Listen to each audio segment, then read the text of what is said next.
यार दोस्तों, कैसे आप सभी। मैं मंजीत आप सभी का स्वागत करता हूं अपने इस YouTube चैनल पे। इस पे आज से हमने एक यूनिक जो नया सेट आया है उस के सारे प्रैक्टिस सेट आपको करवा रहे हैं। तो ये जो है आज ये पूछा गया क्वेश्चन है। ये सेट 2012 में बिहार दुर्गा में पूछा एग्जाम जो हुआ था प्रवर्तन अवर निरीक्षक वाला, उसका ये सेट है 2004 वाला का। तो चलिए शुरू करते हैं। तो पहला नंबर क्वेश्चन है, निम्नलिखित में से कौन सा एक महत्वपूर्ण हरित गैस है, हरितगृह गैस है।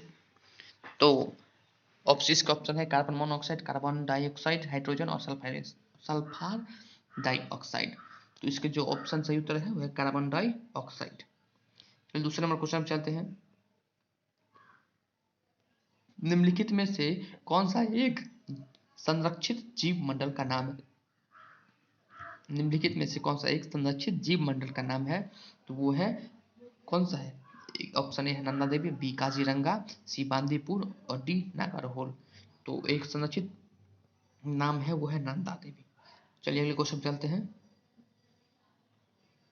लघु गणक इनके द्वारा विकसित किया गया है। लघु गणक किसके द्वारा विकसित किया गया है। ऑप्शन ए है Newton, option B Galileo, option C Napier या डी वाल्टन। तो इसका जो आंसर होगा वो है सी नेपियर। चलिए अगले क्वेश्चन चलते हैं। एफपीएस पद्धति में द्रव्यमान की इकाई क्या है। एफपीएस पद्धति में द्रव्यमान की इकाई क्या है। Option A gram, option B kilogram, option C mile, option D pound. तो इसका आंसर होगा ऑप्शन डी पाउंड। चलिए अगले नंबर क्वेश्चन में चलते हैं। न्यूटन के गति के कितने नियम हैं। आपको पता होगा न्यूटन गति के कितने नियम हैं। Option A, option B, option A में है एक, ऑप्शन बी में दो, ऑप्शन सी में तीन, ऑप्शन डी में चार। तो न्यूटन की गति के सिर्फ तीन है। इसका आंसर होगा सी, प्रथम, द्वितीय और तृतीय। न्यूटन सिर्फ तीन गति के नियम है। चलिए अगले क्वेश्चन में चलते हैं। एक अश्वशक्ति में कितने वाट होते हैं। एक अश्वशक्ति को हम इंग्लिश में कहते हैं हॉर्स पावर। तो एक हॉर्स पावर में कितने वाट होते हैं। ऑप्शन ए 746, बी 776, सी 647 या डी 774। इसका आंसर होगा ऑप्शन ए, एक अश्वशक्ति में 746 वाट होते हैं। चलिए अगले क्वेश्चन की तरफ चलते हैं। चलिए 7 नंबर क्वेश्चन चलते हैं। इंद्रधनुष में बाहर की ओर से कौन सा रंग होता है। इंद्रधनुष जो बरसात के बाद बनता है उसमें बाहर की ओर से कौन सा रंग दिखाई पड़ता है। ऑप्शन ए बैगनी, ऑप्शन बी नीला, ऑप्शन सी लाल या ऑप्शन डी हरा। तो इसका आंसर होगा ऑप्शन सी लाल। चलिए अगले क्वेश्चन की तरफ चलते हैं। फ़ारेनहाइट तापमापी के ऊपरी तथा निचले बिंदु के मध्य कितना अंतराल होता है। 100, 180, 210 या 90। फ़ारेनहाइट तापमापी के ऊपरी तथा निचले बिंदु के मध्य मतलब बीच में कितने का अंतराल होता है। तो वो होता है 180। चलिए अगले क्वेश्चन चलते हैं। पराशब्दध्वनि की आवृत्ति क्या है। पराशब्दध्वनि की आवृत्ति क्या है। 20,000 हर्ट्ज से ऊपर, 2,000 हर्ट्ज, 200 हर्ट्ज या 2 लाख हर्ट्ज। तो इसका जो आंसर है वो है 2 लाख हर्ट्ज, जो हमारा मानव कान नहीं सुन सकता है। रेडियो सक्रिय पदार्थ भंडारित करने के लिए बने पात्र किस चीज से बने होते हैं, जिसमें रेडियो सक्रिय पदार्थ को भंडारित मतलब रखा जा सकता है। ये ऑप्शन ए लोहा, option B steel, option C तांबा या ऑप्शन डी लेड। तो इसका जो आंसर होगा वो ऑप्शन डी लेड होगा। चलिए क्वेश्चन चलते हैं।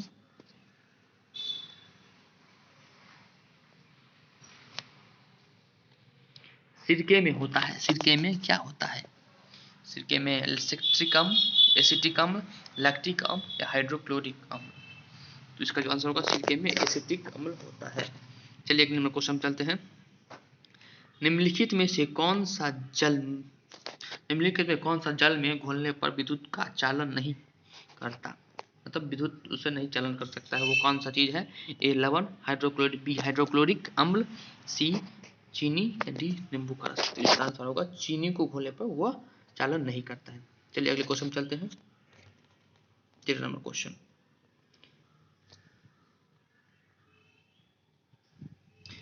हैबर प्रक्रम इसके औद्योगिक उत्पादन हेतु प्रयुक्त क्या होता है, मतलब हैबर प्रक्रम से किस चीज का उत्पादन होता है।